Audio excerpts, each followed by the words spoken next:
अस्सलाम वालेकुम वरहमतुल्लाहि वबरकातुहू। अल्हम्दुलिल्लाह वस्सलातु वस्सलामु अला रसूलिल्लाह।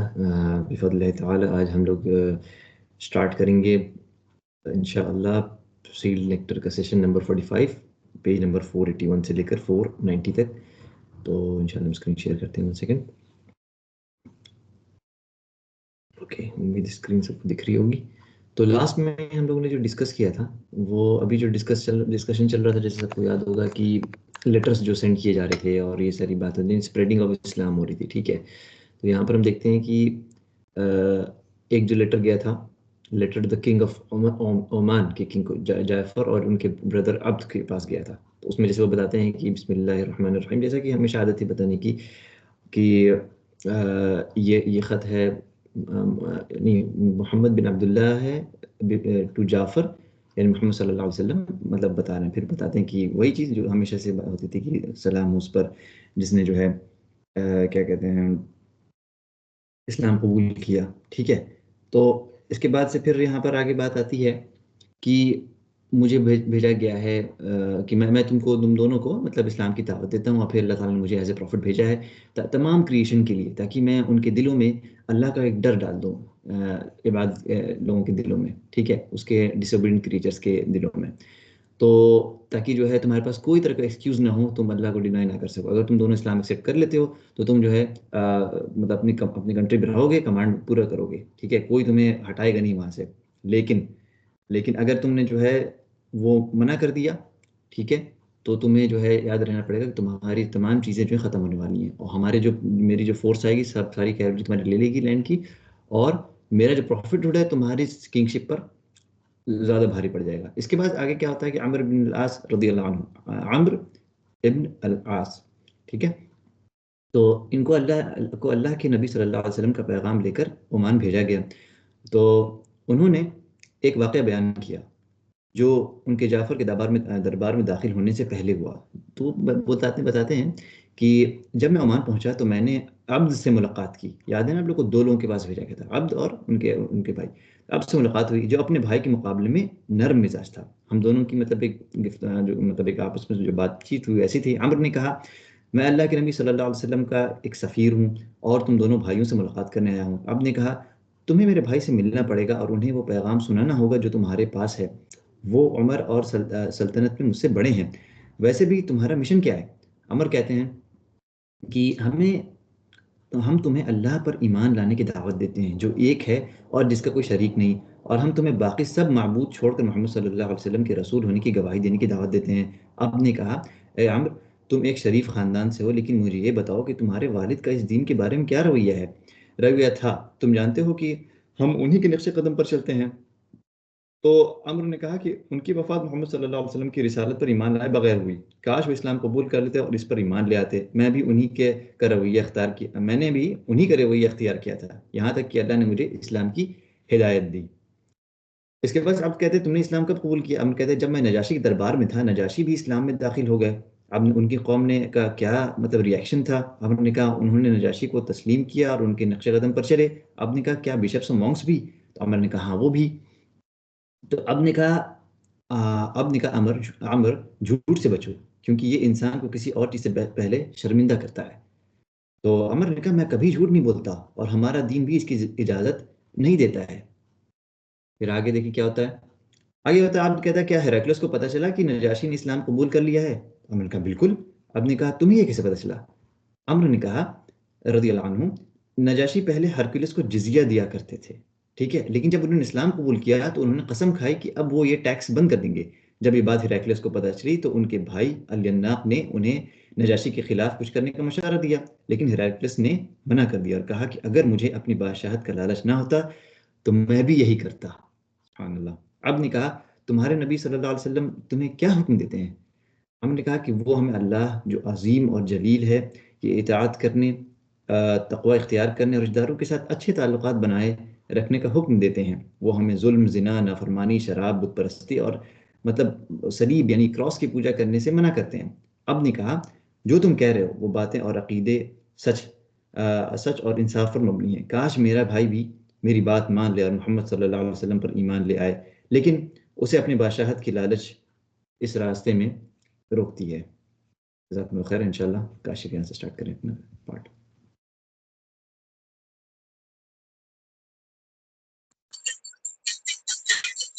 एक से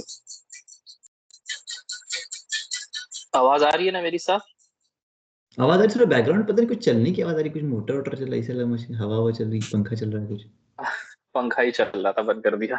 अच्छा वही ना, ऐसी आवाज आ रही है। चलो ठीक है, स्टार्ट करो। ठीक है, ओके। ठीक है, तो फिर अम्र बोलते हैं कि अगर तुम्हारा भाई जो है वो इस्लाम को सरेंडर कर देगा तो रसूलुल्लाह सल्लल्लाहु अलैहि वसल्लम जो है उसको उसकी सारी अथॉरिटी भी उसी के पास रहेगी और अपने लोगों के ऊपर राज भी करेगा। लेकिन उसे जो है टैक्स देना पड़ेगा, आर्म्स टैक्स देना पड़ेगा, जो अमीरों से लेकर के गरीबों में बांटा जाता है, जरूरतमंद लोगों में। तो अब तो बोलते हैं कि ये जो रवैया है ये तो फेयर है, लेकिन ये जो आर्म्स टैक्स की तुम बात कर रहे हो ये क्या होता है? तो फिर अमर ने बताया है कि ये एक अल्लाह की तरफ से डिवाइन हुक्म है, कमांडमेंट है, जिसमें हम टैक्स लेकर के जो लोग उनके पास पैसा है, मतलब ज्यादा पैसा है, सरप्लस में है, अमीर है, उन्हें लेकर के गरीब लोगों, जरूरतमंद लोगों में बांट देते हैं। तो अब्दुल ने कहा कि मुझे शक है इस बात पे कि हमारे लोगों के बीच में ये सिस्टम काम करेगा। ठीक है। तो फिर अमर जो थे वहां पे कुछ दिन तक रुके रहे और क्या कहते हैं कि जैफर के कोर्ट में उन्हें फाइनली परमिशन मिली। तो उसने उन्होंने पूछा कि क्या कहते हैं, जैफर ने उनसे वो लेटर मांगा और पढ़ने के लिए बोला, टू रीड इट। ठीक है। After that he asked me how the Quraish had reacted, कि मतलब जब दीन की दावत उन्हें दी गई तो उनका कैसा रिएक्शन था। तो उन्होंने बोला, मतलब अम्र ने जवाब दिया कि उन्होंने फॉलो किया, कुछ ने अपने से किया, कुछ को जो है हमने लड़ाई में हराया, ओवर पावर किया, उसके बाद फॉलो किया। ठीक है। और कुछ लोग जो हैं अभी वो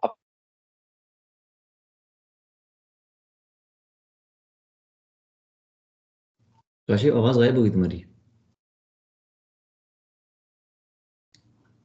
तुम्हें जो है एक मैसेज कर देते हैं। लास्ट टाइम भी यही हुआ था, तुम्हारी आवाज़ें गायब हो गई थी।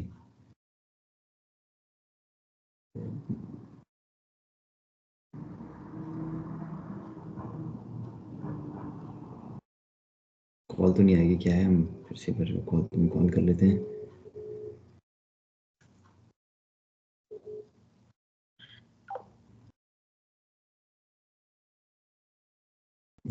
यार यार मेरे फोन का इशू है, क्या है नहीं मालूम, हम जैसे ही स्विच इसी करके लास्ट टाइम एग्जैक्टली यही हुआ था, इसीलिए हमने फौरन हाँ तुम्हें कॉल किया कि हमने कहा भाई ताकि तुम हाँ, ऐसा ना हो कि बोलते चले जाओ और फिर जो है ग्रीन कलर का डॉट साइड में बना रहता है ना, मेरा ध्यान गया कि वो डॉट गायब हो गया, पता नहीं कैसे कॉल अपने आप डिस्कनेक्ट हो जाती है बैकग्राउंड में से। यार ये कहाँ सब तक रियल में पढ़े सब तुम लोग कहाँ यही सब होगा। चलो ठीक है, अब यहाँ से होगा। क्या कहते हैं, he asked me to hand me the letter they had followed him. हाँ यहाँ से तुम कर अमर स्ट्रेट फ्रॉम हाँ, जाफर कोटला। हाँ ये ठीक है। तो उनको उनके कोर्ट में जगह मिल गई, फिर जैफर ने बोला कि मुझे वो लेटर दो पढ़ने के लिए, और उसके बाद पूछा कि कुरैश का क्या रिएक्शन था। तो जो अमर ने रिप्लाई किया कि कुछ ने अपने से एक्सेप्ट कर लिया इस्लाम को, कुछ ने जो है हम लड़ाई के दौरान ओवर पावर किया उसको एक्सेप्ट कर लिया, और कुछ ने जो है इस्लाम को प्रेफरेबली चूज किया दूसरे ईमान के ऊपर, क्योंकि जब उन्हें रियलाइज हुआ उनके खुद के दिमाग की वजह से कि क्या कहते हैं अभी तक वो जो है वो अंधेरे में थे, बेवकूफों वाला काम कर रहे थे। ठीक है। तो none except you is now out of the domain of Islam, so I advise you to embrace Islam so that you can provide security to yourself and the country. अब फिर अम्र ने बोला कि अब तुम्हारे सिवा जो और कोई नहीं है जो इस्लाम के दायरे के बाहर है, अगर तुम इस्लाम कबूल कर लेते हो तो तुम जो है अपने लोगों को सिक्योरिटी भी प्रोवाइड कर सकते हो और अपनी कंट्री को भी। ठीक है। Here he asked me to call on him the following day, फिर दूसरे दिन following day he showed me some unwillingness in receiving me but his brother. मतलब जब इतनी अम्र और जैफर के बीच में जो इतना डायलॉग हुआ ना, तो जैफर जो था वो मतलब पूरी तरीके से तैयार नहीं, वो अनविलिंग था कि भाई एक्सेप्ट करें ना करें। फिर अब्द ने जो है वो इंटरसीड किया, बीच में आकर अब्द ने जो है बातचीत की and was given the chance to see him again. जब अब्द ने अपने भाई से बातचीत की तो उनको दोबारा से मौका मिला उनके कोर्ट में जाने का। इस बार क्या हुआ, जो जैफर जो था उसकी टोन बड़ी अग्रेसिव थी, मतलब धमकी भरी थी। ठीक है। तो उसके बाद होता क्या है कि वो जो जैफर का भाई अब्द रहता है वो उसको चेम्बर में ले जाकर के ये लोग अपना भाई प्रॉपर मतलब प्राइवेट टॉक करने का मतलब बातचीत करते हैं। और बातचीत करने के बाद अब जो है आई थिंक फाइनली अल्लाह के करम से अपने भाई जफर को परसुएट कर लेता है कि भाई इस्लाम कबूल करना चाहिए। ठीक है। और दोनों भाई जो अल्टीमेटली इस्लाम कबूल कर लेते हैं। और क्या कहते हैं, जो कि ऑब्वियसली एक ट्रू रिलीजन है which had begun to make its own way into the new era. मतलब एक नया दौर स्टार्ट हो रहा है क्योंकि इतने सारे लोग जो हैं दीन इस्लाम के अंदर आ रहे हैं। ठीक है। The context of the story reveals that this letter was sent at a much later date than the others, most likely after the conquest of Makkah. इस लेटर का कॉन्टेक्स्ट पढ़ करके ये जो मतलब ऑब्वियसली जो स्कॉलर्स हैं उनका ये कहना है कि जो ये जो लेटर भेजा गया है ये काफी बाद में भेजा गया है एज कम्पेयर टू बाकी लेटर्स। ठीक है। ये मोस्ट प्रोबेबली जो भेजा गया है मक्का फतेह होने के बाद भेजा गया है। Through these letters, the Prophet managed to communicate his message to most of the kings at that time. Some believed, while others remained obstinate and persistent in their disbelief. However, the idea of embracing Islam, advent of the new Prophet, preoccupied all of them. ठीक है। अब इस तरीके जो letter अल्लाह के रसूल सल्लल्लाहु अलैहि वसल्लम ने लोगों तक मतलब राजाओं तक कई सारे किंग्स को भेजा, कुछ ने एक्सेप्ट किया, यकीन किया, कुछ जो थे उन्होंने मतलब डिसबिलीव दिखाया, नहीं माने, कुछ को लालच थी अपनी किंगडम की। तो भले जिन्होंने एक्सेप्ट नहीं किया, लेकिन जिन्होंने एक्सेप्ट कर लिया वो भी उनके दिल में कहीं ना कहीं ये बात थी, ऑक्यूपाइड की हुई थी कि एम्ब्रेसिंग इस्लाम और एक नया जो है क्या कहते हैं, there is a new prophet और एक नया रिलीजन आ गया। ये बात उनके दिमाग में रहती थी, भले एक्सेप्ट करें या ना करें। ठीक है। अब 484, हाँ, पोस्ट हुदैबिया में यहाँ पे मतलब बेसिकली है कि अम, अ, खैबर की जंग के पहले एक क्लैश टाइप कुछ हुआ था, तो उसके बारे में है। ये एक बैटल नहीं थी, काइंड ऑफ अ क्लैश जो था प्लाटून ऑफ बनी फजरा के बीच में हुआ था। ये कब हुआ था? अज़दीर करद, जो कि एक पानी का रिजर्वायर है मदीना से करीब एक दिन की जर्नी पे। तो अल बुखारी ने इस पे एक चैप्टर लिखा है जिसमें उन्होंने मेंशन किया है कि ये जो है खैबर की लड़ाई से 3 दिन पहले हुआ था। और इमाम मुस्लिम ने जो है अपनी एक चेन ऑफ नरेशन में, जो कि सलमा बिन अल अक़वा, ठीक है, उनसे मतलब चेन ऑफ रीजन है कि मेजोरिटी ऑफ द राइटर्स का कहना है कि the majority of the writers of the battles of the prophet listed before al Hudaybiyah. ठीक है। But most correct what al Bukhari Muslims mention. ज्यादातर मतलब ऑब्वियसली क्या कहते हैं स्कॉलर्स राइटर्स का ये कहना है कि अल्लाह के रसूल सल्लल्लाहु अलैहि वसल्लम की जो ज्यादातर लड़ाइयाँ थी वो हुदैबिया की ट्रीटी के पहले थी, लेकिन जो इमाम बुखारी और इमाम मुस्लिम ने मेंशन किया वो करेक्ट ओपिनियन है। ठीक है। फिर सलमा बिन अल अक़वा रज़ियल्लाहु अन्हु की अथॉरिटी भी मेंशन है कि जो कि मतलब इस बैटल के हीरो थे ऑब्वियसली। अल्लाह मैसेंजर ने वन ऑफ हिज स्लेव्स रबा, कुछ मतलब अपने एक स्लेव को रबा कुछ ऊंटों के साथ क्या कहते हैं नियर बाय मतलब करीब में भेजा, वो घास वास चरने के लिए। फिर और ये अक़वा मतलब एक्सप्लेन कर रहे हैं कि मैंने जो है तलहा का घोड़ा लिया और वहां पे गया सेम पर्पस के लिए। When the day dawned, Abdurrahman al Fazari ने अटैक किया, रेड कर दिया और सारे कैमल्स को भगा दिया और उस इंसान को मार दिया जिसे उन्हें देखने के लिए भेजा गया था। किसकी बात कर रही है ऊपर? जो अपने स्लेव रबा को भेजा था उसको मार दिया। ठीक है। अ, नहीं सॉरी, ऊंटों को देखने के लिए जो गया था उसको मार दिया। फिर अकबर ने बोला कि मैंने रबा को बोला कि घोड़ा लेकर के तुम तलहा के पास take to the Talha and inform Allah के मैसेंजर कि यहाँ पे पोलिथिस्ट ने एक क्या कहते हैं एक मूव किया, मतलब इस तरीके का रेड कर दिया। Then I stood up a hill turning my face to Medina. फिर वो जो अकवा मेंशन कर रहे हैं कि मैं एक हिल के ऊपर खड़ा हुआ मदीना की तरफ फेस की और 3 बार जो है जोर से आवाज लगाई कि कम टू हेल्प, मतलब हमारी मदद के लिए आओ। उसके बाद जो है फिर वो रेडर्स जो थे उनके परस्पेक्टिव मतलब उनके पीछे पीछे भागने लगे और उनके ऊपर एरो से अपनी मतलब तीर कमान से जो है क्या कहते हैं शूट करने लगे और मतलब सेल्फ क्या कहते हैं वर्ड्स चिल्लाने लगे, शाउट करने लगे, चैंट करने लगे कि मैं हूं, I am the son of al Akwa, today is the day of the defeat for the mean, by Allah I continue shooting at them and killing their animals. वो उनका पीछा करते रहे और शूट करते रहे तब तक जब तक कि उनके जानवर मर नहीं गए रेडर्स के। जज़ाकल्लाह खैरन। आई थिंक इंशाल्लाह यहाँ से स्टार्ट करते हैं हमें बिइज़्निल्लाह ताला अपना पार्ट। तो जैसा कि काशिफ ने भी बताया कि सलमा बिन अल अक़वा का जो जो किस्सा बताया है, इंशाल्लाह इसको कंटिन्यू करते हैं। तो सलमा बिन अल अक़वा कहते हैं कि जब भी कोई घुड़सवार मेरे करीब आता, मैं किसी दरख्त के नीचे बैठ जाता और उस पर तीर चलाता, उसके घोड़े को मार डालता। आखिर वो लोग एक तंग पहाड़ी रास्ते में चले गए। मैं पहाड़ पर चढ़ गया और उन्हें पत्थर फेंक कर रोका। मैंने उनका पीछा करते हुए उनके सारे ऊँट छुड़ा लिए। एक भी उनके पास नहीं रहा। वो हर तरफ भाग गए और मैं उन्हें तीर चलाते हुए पीछा करता रहा, यहाँ तक कि उन्होंने 30 से ज़्यादा चादरें और 30 नेज़े फेंक दिए, अपना बोझ हल्का करने के लिए। ठीक है।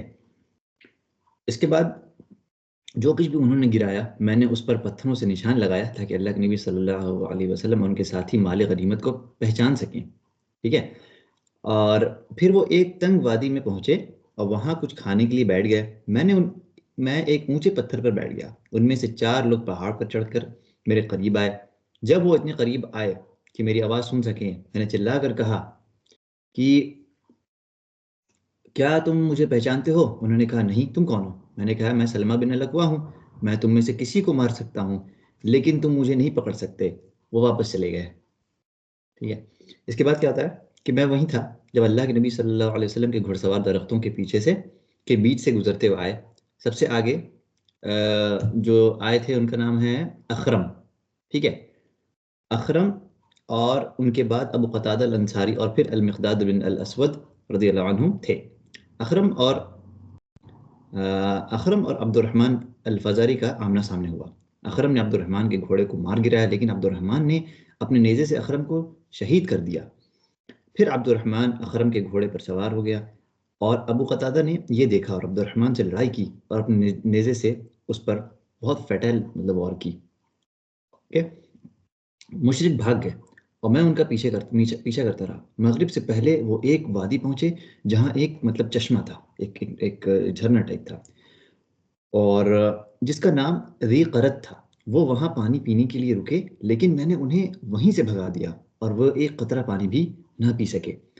बाद में अल्लाह के नबी सल्लल्लाहु अलैहि वसल्लम उनके साथ ही मुझ तक पहुंच गए। मैंने कहा, या रसूलुल्लाह सल्लल्लाहु अलैहि वसल्लम, मुझे अपने लोगों में से 100 आदमी चुने। मैं उन दुश्मनों का पीछा करके उन्हें ख़त्म कर दूंगा।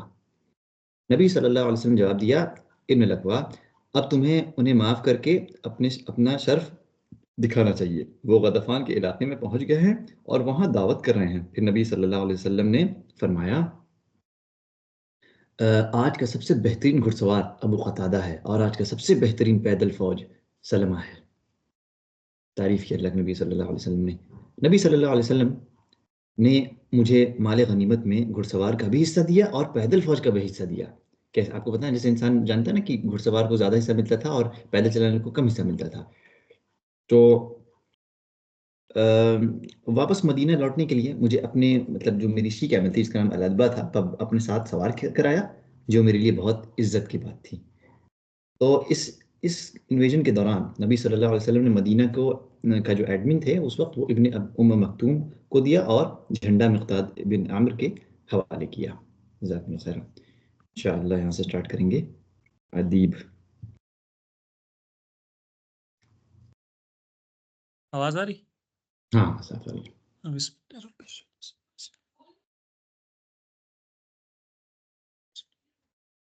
एक मिनट। तो इसमें खैबर के जो वाक़या था उसके बारे में इसमें एक्सप्लेन किया गया है। तो जो खैबर है वो पूरा खुला मतलब इलाका था, जो मतलब किलों से मतलब भरपूर था, मतलब ज़्यादातर वहाँ किले मौजूद थे। ये जो है मदीना से मतलब 60-80 माइल के नॉर्थ डायरेक्शन की दूरी पे था। आज के दौर पे ये गांव है, मतलब जिसको कहा जाता है कि बीमारी वाली फ़िज़ा के लिए मतलब मशहूर है उस नाम से ये। फिर जो जंग खैबर की मतलब अ, वजूहात हैं उसके बारे में कि जो सुलह हुदैबिया के बाद इस्लाम के खिलाफ 3 मतलब जो इतिहाद का सबसे बड़ा हिस्सा मतलब कुरैश जो था वो न्यूट्रल हो गया। फिर नबी करीम सल्लल्लाहु अलैहि वसल्लम ने समझा कि यह मतलब यहूद और नज़द के कबीले के मामलात सुलझाना ज़रूरी है, ताकि जो अमन और सुकून कायम रहे और जो मुसलमान अल्लाह का मतलब अल्लाह के पैगाम फैलाने पर अपना वक़्त और तवज्जो लगा सकें। तो खैबर हमेशा मतलब साजिशों और साजिशों का मतलब एक मरकज़ रहा था। यहूद ने इस जगह को मुसलमानों के खिलाफ और सियासी चलाने के लिए इस्तेमाल किया था। और जो ये यहूद जो मतलब कॉन्फेडरेट कबीले के साथ पूरा पुराना जो इतिहाद रखते थे, तो बनु कुरैज़ा को धोखेबाज़ी पर उकसाते थे और जो गताफ़न और दूसरे जो दुश्मन के कबीले के साथ राब्ते में रहते थे और नबी करीम सल्लल्लाहु अलैहि वसल्लम की जान के खिलाफ साजिश करते थे। तो जो मुसीबतें मुसलमानों को आती रहती थी, तो उनका असल सबब यहूदी थे। लेकिन नबी करीम सल्लल्लाहु अलैहि वसल्लम ने उन्हें बार-बार दोस्ती और सुलह का पैगाम भेजा। मतलब उनके खिलाफ वो जो यहूद थे नबी करीम सल्लल्लाहु अलैहि वसल्लम के खिलाफ साजिशें करते थे, लेकिन उसके बाद भी नबी करीम सल्लल्लाहु अलैहि वसल्लम ने उनके मतलब दोस्ती और सुलह का पैगाम भेजा, सुभान अल्लाह। लेकिन उन्होंने कभी ना माना। जो यहूद थे वो, उन्होंने कभी उनका जो मैसेज था उसको एक्सेप्ट नहीं किया। आखिर में जो नबी करीम सल्लल्लाहु अलैहि वसल्लम ने ये फैसला किया, जो ये जो मसले को सुलझाने का तरीका है, जो सबसे बेस्ट तरीका है वो है जंग करना ज़रूरी है। तो जो खैबर की तरफ सफ़र जब हुआ, तो जो इब्न इशाक रदी अल्लाह अन्हु कहते हैं कि जब अल्लाह के रसूल सल्लल्लाहु अलैहि इब्न वसल्लम ने, इसहाक वो हैं, एक मतलब क्या कहते हैं, नरेटर वो हैं, बस सहाबी नहीं है।